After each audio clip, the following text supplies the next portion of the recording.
की अनेक विरोधी पक्षातले लोक असे आहे की जो गायांची कत्तल केली तरी चालते या मानसिकतेचे आहे, उघडपणेही ते बोलतात. त्याच्यामुळे त्यांच्याकडून आम्हाला अपेक्षाही नव्हत्या. प्रयत्न झाले बऱ्याचदा, पण त्यांना कधी रिस्पॉन्स दिला नाही. त्याच्यामुळं आपली जी संस्कृती आहे ती जतन करण्यासाठी जी काही मानसिकता लागते, जी भूमिका लागते, ती त्यांनी आजपर्यंत कधीच घेतली नाही. आपण इतरही विषयांमध्ये पाहून राहिलो आजकाल. MB न्यूज म्हणजे महाराष्ट्रातील बातमीपत्रामध्ये आपले स्वागत आहे. मी मंगेश. सध्या आपण आलो आहे बागापूर या नगरीमध्ये. बागापूर या नगरीमध्ये श्री संत खपती महाराज संस्थान अंतर्गत या ठिकाणी आज भूमिपूजन समारंभ पार पडलेला आहे. आणि हा भूमिपूजन समारंभ पार पडला असता हा आमदार प्रतापदादा अडसळ यांच्या अंतर्गत हा भूमिपूजन सोहळा पार पडलेला आहे. तर या संदर्भात आपण जाणून घेऊया. दादा शांतिकुंज गोरक्षणतर्फे आज या ठिकाणी तुम्ही 20 लाख रुपयाचा निधी दिलेला आहे, काय सांगाल? महाराष्ट्र शासनाच्या वतीनं जे गोरक्षण संस्था आहेत, ज्या गोपालनाचं आणि अनेक ठिकाणी असं होते की बऱ्याचदा त्या बेवारस अवस्थेत आढळतात, त्यांचं रक्षण करून त्यांचं संगोपन करण्याचं काम या गोशाळांच्या माध्यमातून होत असते. अशा जवळपास 150 गोशाळांना महाराष्ट्र शासनानं पशुसंवर्धन विभागाच्या माध्यमातून निधी दिलेला आहे. आणि आपल्या इथे सुद्धा मतदारसंघात, आपल्या महाराष्ट्रात तर आहेत पण आपल्या मतदारसंघातही 3 गोशाळांना हा निधी मिळालेला आहे. धामणगावमध्ये एक आहे, चांदूर तालुक्यामध्ये दोन आहे ना, नांदगाव खंडेश्वर एक, तिन्ही तालुक्यात एक. चोरमाहुलीची आपली गोशाळा आहे एक, आपली बागापूरची आणि धामणगावचं गोरक्षण. तर अशा 3 ठिकाणी हा निधी मिळालेला आहे. यापूर्वी कधीही असा निर्णय कुठल्याही शासनानं या बाबतीत घेतला नव्हता. अत्यंत क्रांतिकारी आणि चांगला निर्णय हा आहे. आणि या माध्यमातून आपल्या गायींचं संरक्षण होण्याची सुरुवात मोठ्या प्रमाणात होईल. भविष्यात आता अधिक चांगल्या पद्धतीनं गोशाळा, कारण हे सेवाभावी कार्य होतं. यामध्ये कुठल्याही प्रकारचा निधी शासनाच्या वतीनं मिळत नव्हता. लोक वर्गणी करत होते. संस्था आपल्या पद्धतीनं जवळचे पैसे टाकून खर्च करून आपल्या संस्कृतीचं रक्षण करणे, आपण गोमाता म्हणतो, तिचं रक्षण करण्याचं काम हे स्वनिधीतून स्वतःच्या खर्चातून करत होते. पण त्याला मर्यादा येते, कारण स्वतःच्या पैशातून खर्च करून शेवटी किती करणार आहे. त्याच्यामुळे राजाश्रय या गोष्टीला आवश्यक होता आणि तो या माध्यमातून मिळालेला आहे. याबद्दल मी महाराष्ट्र शासनाचं, आमचे सन्माननीय मुख्यमंत्री एकनाथजी शिंदे, उपमुख्यमंत्री देवेंद्रजी फडणवीस, उपमुख्यमंत्री अजितदादा पवार आणि पशुसंवर्धन विभागाचे आमचे माननीय मंत्री विखे पाटील साहेब यांचं मनपूर्वक आभार मानतो, धन्यवाद देतो. आणि या माध्यमातून आपला जो गोसेवा मंच आहे, आयोग आहे, त्यांच्याही सर्व सन्माननीय पदाधिकारी, आमचे पदाधिकारी उपस्थित आहेत, सूर्यवंशी साहेब आणि अग्रवाल मुंदडाजी आयोगाचे अध्यक्ष आहेत. ते आता 5 तारखेला धामणगावला कदाचित येतील, तिथेही त्याचं भूमिपूजन ठरलेलं आहे. तर या गोसेवा आयोगाचं सुद्धा मी मनपूर्वक आभार मानतो. त्यांच्या शिफारसीच्या माध्यमातून ह्या सगळ्या गोरक्षणांना हा मोठ्या प्रमाणातला निधी उपलब्ध झालेला आहे. 25 लाख रुपये जवळपास हा निधी आहे आणि अशा 150 गोशाळांना मिळालेला आहे. भविष्यात अजून याच पद्धतीनं इतर ज्या गोशाळा आहेत त्यांनासुद्धा हा निधी मिळणार आहे. त्याबद्दल मी मनपूर्वक महाराष्ट्र शासनाचा आभार मानतो, धन्यवाद देतो. नक्कीच. तसेच आपल्यासोबत सूर्यवंशी साहेब आहे. साहेब, काय सांगाल तुम्ही आज हे उद्घाटन केलेलं आहे, भूमिपूजन केलं, काय सांगा? गोवर्धन गोवंश सेवा केंद्र योजनेच्या माध्यमातून या खपती महाराज संस्थांना हा निधी मिळाला आहे. आताच आमदार साहेबांनी सांगितल्याप्रमाणे जवळपास महाराष्ट्रातील 150 गोशाळा, ज्या गोशाळा वृद्ध, भाकड, अपंग, अपघातग्रस्त गोवंशाचं पालनपोषण करत असतात, अशा गोशाळांना हा निधी वाटप केला.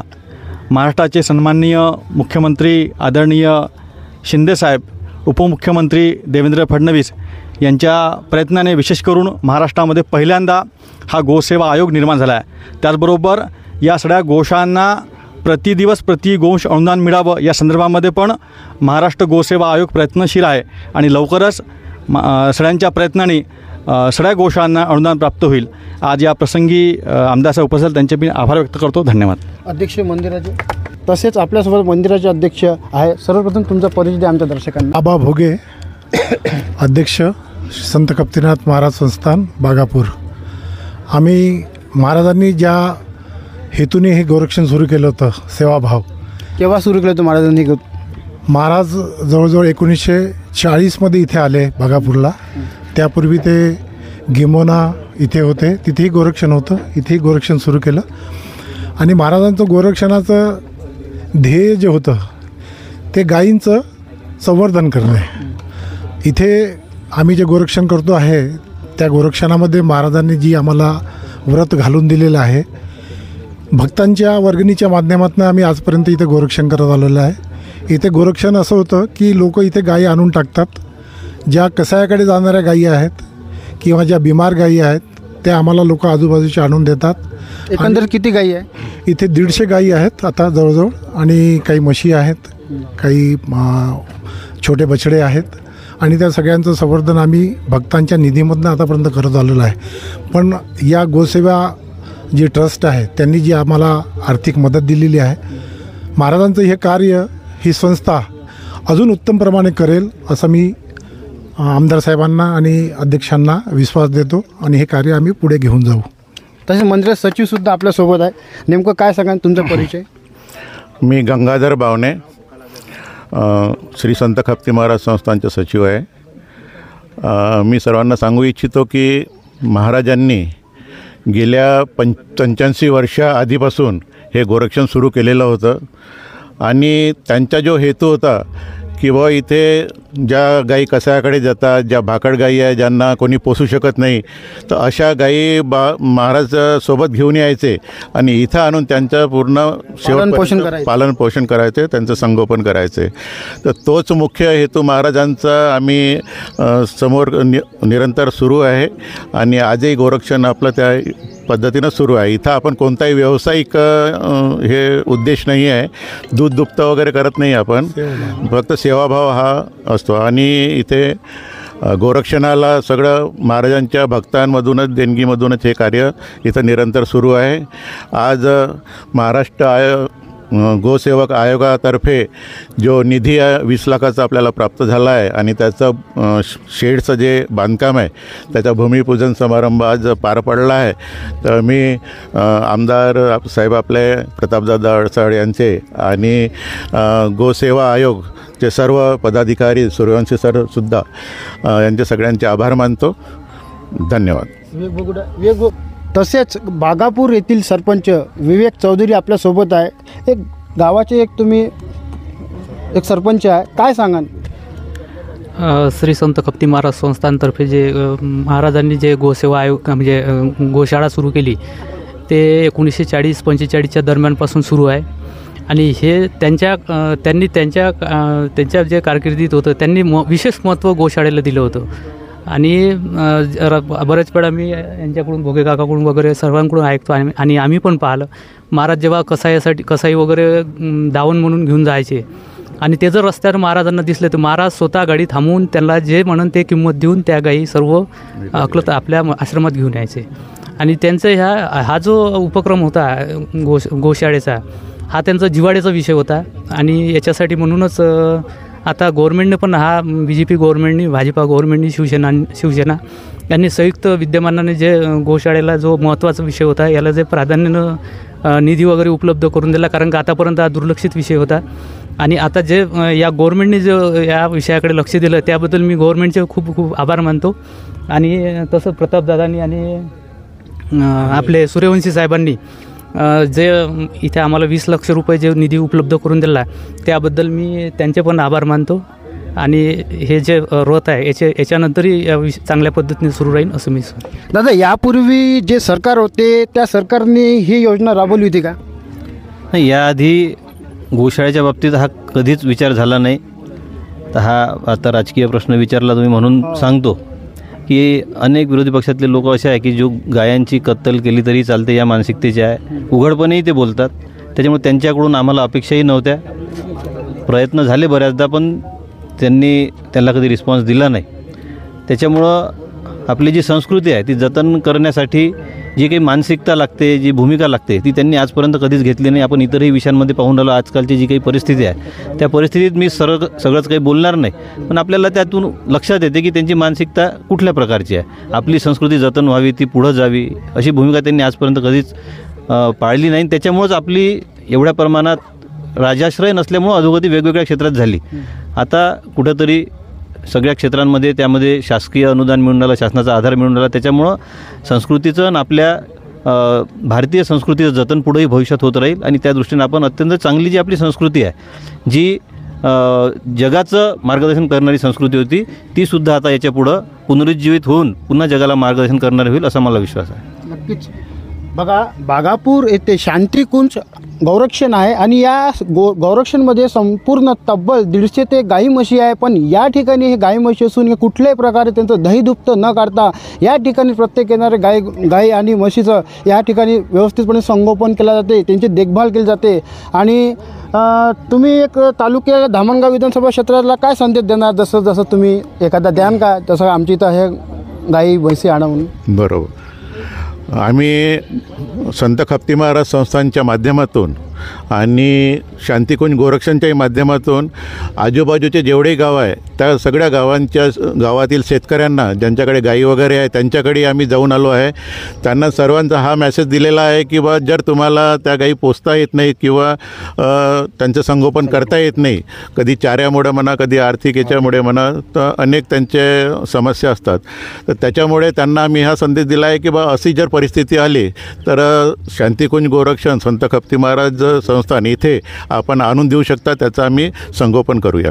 नक्कीच आज बघू शकता या ठिकाणी भूमिपूजन समारंभ पार पडलेला आहे आणि हे भूमिपूजन समारंभ पार पडताना याचे उद्घाटन माननीय डॉक्टर सुनीलजी सूर्यवंशी, माननीय प्रतापदादा अडसळ यांच्या हस्ते हे भूमिपूजन पार पडले असता या ठिकाणी आमदार प्रतापदादा अडसळ यांनी 20 लाख रुपयाचा निधीसुद्धा उपलब्ध करून दिलेला आहे. तर बघत राहा MB न्यूज. MB न्यूजला लाईक करा, सबस्क्राईब करा आणि विविध बातम्या बघण्याआधी www.mbnews365.in वर भेट द्या. धन्यवाद.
शेतकरी अपघात नियोजन हा 2 लाखाचा चेक राज्य शासनातर्फे देण्यात आला.